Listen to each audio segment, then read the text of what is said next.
Hey everybody, Josh here. I make all these videos involving superhero shows and movies, and I kind of wanted to share that stuff. I thought I had a lot of interesting things to say about these shows, and who knows, maybe you might agree with me or find these ramblings entertaining or funny.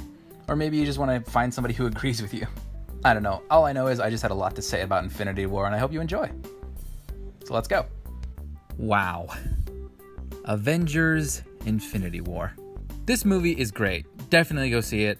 One of my biggest fears going into it was I thought the movie was going to feel overcrowded, and it is in a sense, but it wasn't a problem for me. This movie had to deal with like 50 plus heroes, give Thanos a good backstory and character development, throw in a giant Peter Dinklage, and the movie was still awesome. First, I want to talk about the opening to this movie. The Marvel crawl starts. It is silent. There's no music. The theater is silent. And then I heard this kid sitting behind me, crinkling his little wrapper, and I turned around and I gave that kid the meanest Asian guy look. Okay, back to the movie. Yeah, so there's this exchange between Loki and Thanos, and there was so much tension in that scene, I forgot the Hulk was even there on the ship. So when Loki says, "We have a Hulk," it's not only a good throwback to when Tony said that to him in the first Avengers movie. I was just blown away, like, what, the Hulk's there? Oh my God. I just thought it was amazing that scene was able to do that for me. There are so many good aspects of this movie that I could go on about, but I want to make one thing clear. This movie is not perfect. There are a handful of problems I have with this movie, and here's what they are. The scene where Thanos throws Gamora off the cliff. Red Skull tells Thanos that he needs to sacrifice something he loves. I'm pretty sure everybody figured out what was going to happen. And it was a little annoying when it took Gamora like a solid minute to catch up. He was like, you don't love anything. Something else that bothered me was the Soul Stone in general. After Doctor Strange, we found out where the Time Stone was. So that means that all eyes were looking for the Soul Stone.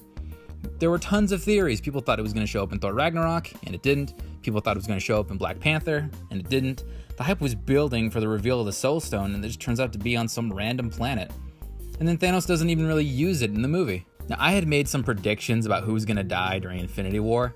I made 5 predictions, and I was right about 3. I was right about Loki, I was right about Gamora, and I was right about Vision. But then Thanos brought him back to life. But then I was right again, so... A funny thing about my experience watching this movie is that you would watch like Iron Man and Doctor Strange and Spider-Man, they'd be doing stuff, and then it would cut away to like a different scene. I would be like, dang it, I really wanted to know what was going on. But then like it would cut to like Captain America and Black Panther, they'd be doing stuff, and I'd get invested in that. And then it would cut to Thor and Rocket, and be like, dang it, I wanted to know what was going on with those guys. And then you would watch them, and then it would cut to Iron Man and Doctor Strange again. You'd be like, dang it. So that was definitely an interesting experience for me. Now let's talk about the ending. Wow. Marvel. How could you? I usually don't cry when I watch movies, but when Spider-Man's going like, I don't want to go, I started tearing up. It's just, I'm sorry, I need a moment.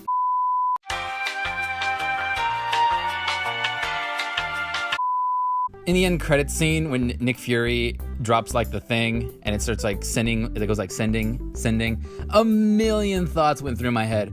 I thought like, what is it? Is it X-Men? Fantastic Four? And I really thought it was gonna say something like activating Defenders Protocol or something.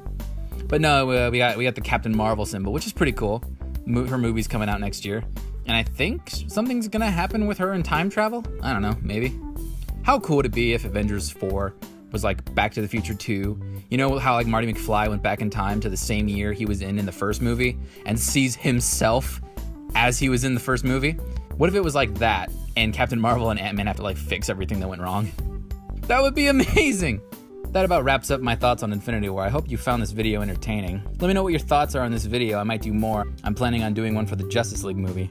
God knows I could use more original content on this channel. And tell me what your favorite moment of this movie was, whether it was like a cool team up or an action sequence.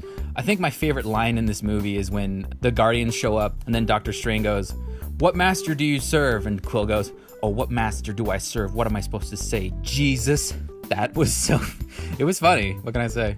Also, I wasn't completely impressed by Thanos and the Infinity Gauntlet. I mean, don't get me wrong, the Infinity Gauntlet's cool and everything, but I think what I got is pretty special too. Thank you all for watching. I'm Josh the editor, and go check out my crack vid for Infinity War. Alright, I hope you enjoyed. Like, comment, and subscribe, all that good stuff, and I hope you enjoyed the video.